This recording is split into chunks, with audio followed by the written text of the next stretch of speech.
কাউয়া কাদের। কি নামটা শুনে অবাক হচ্ছেন? হ্যাঁ, তিনি আর কেউ নন, বাংলাদেশ আওয়ামী লীগের সাধারণ সম্পাদক ওবায়দুল কাদের, যাকে কাউয়া কাদের নামেই ডাকা হয়। ওবায়দুল কাদের জন্ম 1 জানুয়ারি 1952, বাংলাদেশ আওয়ামী লীগের সাধারণ সম্পাদক এবং সাবেক সড়ক পরিবহন ও সেতু মন্ত্রী।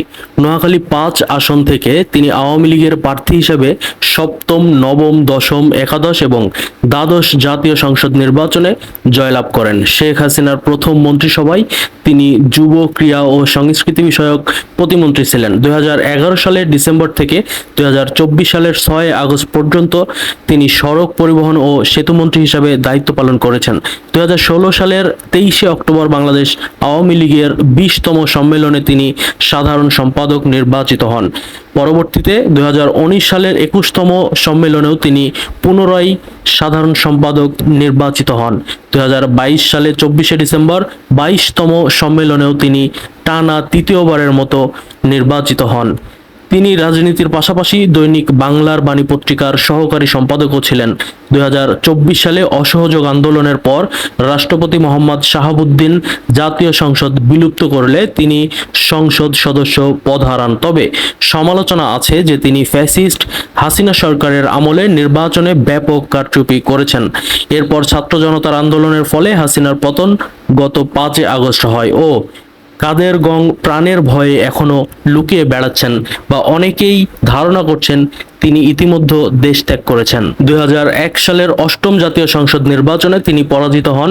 এ সময় মওদুদ আহমেদ বিএনপির প্রার্থী হিসাবে এই নির্বাচনী আসনে জয়লাভ করেন। 2002 সালের 26 ডিসেম্বর আওয়ামী লীগের ত্রিবার্ষিক সম্মেলনে তিনি দলের প্রথম যুগ্ম সাধারণ সম্পাদক হিসাবে নির্বাচিত হন। 2009 সালের 26 জুলাই পর্যন্ত এই দায়িত্ব পালন করেন। 2006 থেকে 2008 বাংলাদেশের রাজনৈতিক সংকটের সময় ফখরুদ্দিন আহমেদের নেতৃত্বাধীন তত্ত্বাবধায়ক সরকারের সময় বিভিন্ন রাজনৈতিক দলের নেতাকর্মীদের জরুরি ভিত্তিতে গ্রেফতার করা হয়। 2007 সালের 9 মার্চ তিনিও গ্রেফতার হন এবং 17 মাস 26 দিন কারাগারে থাকার পর 2008 সালের 5 জানুয়ারি জামিনে মুক্তি পান।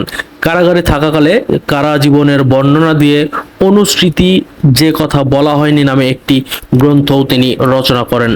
ধারণা করা হয় ফ্যাসিস্ট আওয়ামী লীগ সরকারকে টিকিয়ে রাখার জন্য বাংলাদেশের উপরে যত ধরনের নির্যাতন এবং অপকর্ম চালানো হয় এবং এই সকল অপকর্মে যে সকল এমপি এবং মন্ত্রীদের নেতৃত্ব দিতেন তাদের ভেতর অন্যতম ছিলেন এই ওবায়দুল কাদের। এমনকি 2024 5 আগস্ট শেখ হাসিনা পদত্যাগের সিদ্ধান্ত নিলে ওবায়দুল কাদের শেখ হাসিনাকে এই পদত্যাগের নিষেধ করেন বলেও গুঞ্জন শোনা যায়। ওবায়দুল কাদেরকে রাজনৈতিক জোকারও বলা হয়। তার বিভিন্ন কথা বিভিন্ন সময় বাংলাদেশে ট্রল এবং মিমের শিকার হয়েছে বলেও আমরা দেখেছি। মিডিয়ার সামনে ওবায়দুল কাদের সুন্দর সুন্দর মিষ্টি মধুর কথা বললেও প্রকৃতপক্ষে তার রাজনৈতিক ক্যারিয়ার ছিল ভয়ঙ্কর এবং অন্ধকারাচ্ছন্ন। এই ফ্যাসিস্ট শেখ হাসিনা সরকারকে টিকিয়ে রাখার জন্য সাধারণ জনগণ এবং ছাত্র জনতাকে দমিয়ে রাখতে যত রকম নির্যাতন করা যায় সকল নির্যাতন করার জন্য প্রশাসন এবং তৎকালীন সরকারকে উপদেশ দিয়েছিলেন এই ওবায়দুল কাদের। বাংলাদেশ